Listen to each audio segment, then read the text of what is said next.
Welcome back to Team Fast Eddy and HPI Baja Tutorials.com. Today we're going to address page number 41 in the HPI Baja SS manual. At this point, this is when your boy becomes a man. We're going to go ahead and install the engine into the chassis, and it's really going to start to take shape after this point. First parts that you're going to need are going to be a couple pieces out of your parts tray. Let's go ahead and grab this spacer and the two bevel cups, as well as 3 of the M5 by 20 flathead or beveled screws. There are 3 of those. We're going to go ahead and slide those over to the side so they don't get knocked around. And the other parts that we're going to need are part 85422-13. And your 85422, you do have 2 bags.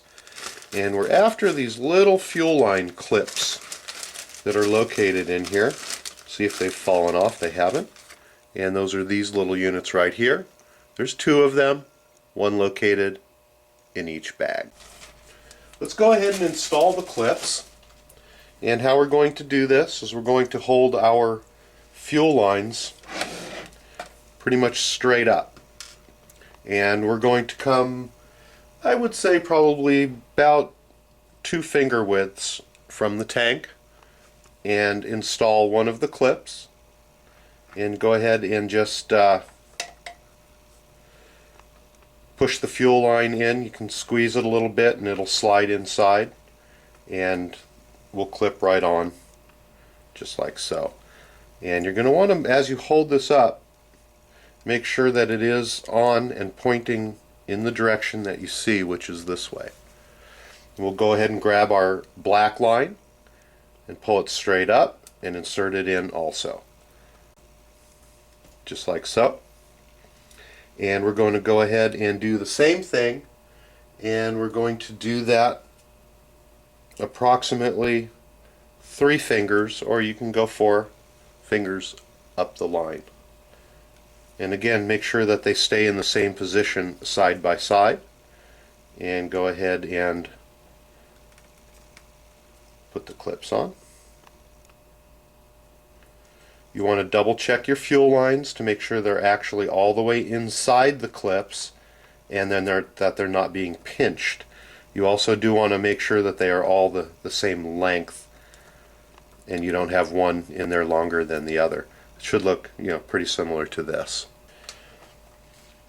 The black line is going to go to the bottom of the carburetor, which is right here. You're going to see a little post that sticks out, a little adapter.